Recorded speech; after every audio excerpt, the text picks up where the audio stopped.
Salam, Infox şirkətinin həftəlik bazar analizinə xoş gəlmişsiniz.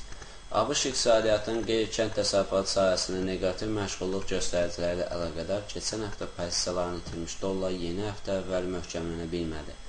Avro və digər riskli valyutalar isə əldə etdikləri pozisiyalarını qoruyub saxladılar. Bazar ertəsi ticarətlərin sakit keçməsi ABŞ-da müstəqillik günü bayramı ilə əlaqədar idi. Bununla belə Avropa valyutaları müvəqqəti təzyiq altına düşdülər. Britaniya Baş Nazirinin dövlət xərclərinin azaldılmasının iki ssenarisinə, biri 25%, digəri 40%, hazırlıq planı barədə elan verdikdən sonra Britaniya iqtisadiyyatının yüksəliş perspektivlərinə qarşı bazarlarda narahatlıq yarandı.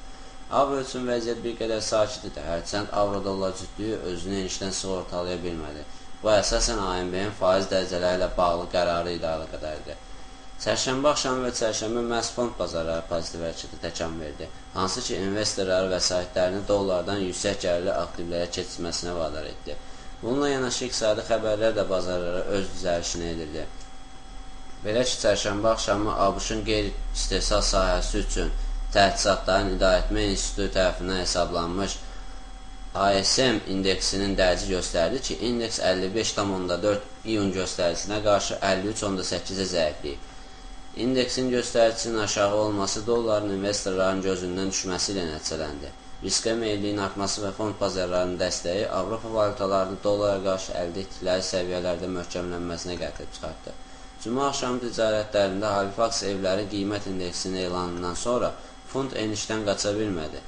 Qiymətlərin 0,6% enməsi əhalinin alacaq qabiliyyətinin zəifləməsi anlamına gəlirdi, hansı ki, bunsuz da Britaniya iqtisadiyyatında vəziyyəti dərinləşdirir.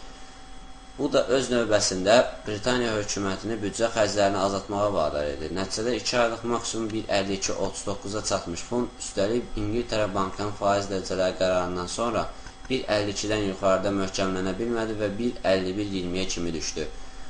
Avropanın iki əsas bankın faiz dərəcələrinə gəldikdə isə onlar gözlənildiyi kimi dəyişməz olaraq qaldı. İngiltərə Bankında 0,5%, Avropa Mərkəzi Bankında 1%. AMB-nin faiz dərəcələrini aşağı səviyyədə saxlama səbəbi məlum idi. Avrozonada istehlakçıların inam səviyyəsinin və inflyasiya səviyyəsinin aşağı olması idi. AMB rəhbəri Jean-Claude Trichet aylıq pres konferansda yenə də qeyd etdi ki, indikatorlara görə Avrozonada yazda iqtisadi aktivlik güclənib və inflyasiya gözləmələri tam inandırıcıdır.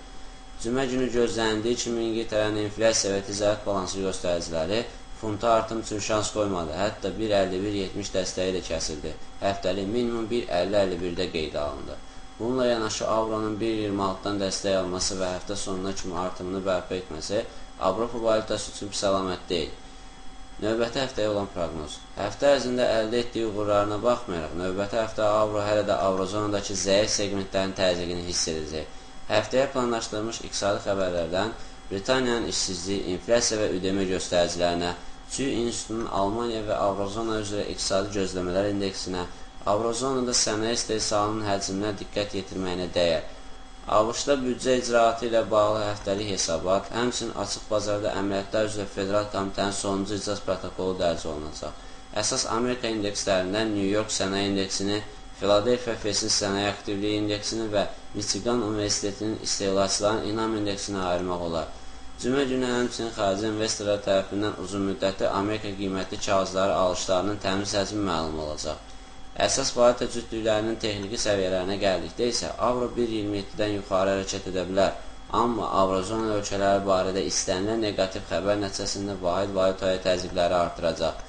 Bununla bərabər hətta neqativ ssenari fonunda belə 1,25-dən aşağı düşmə ehtimalı azdır. Britaniya fontu 1,51 dəstəyini kəsməklə çox güman 1,50-yə doğru enməyə çalışacaq. Müqavimət 1,52-10-da yerləşir.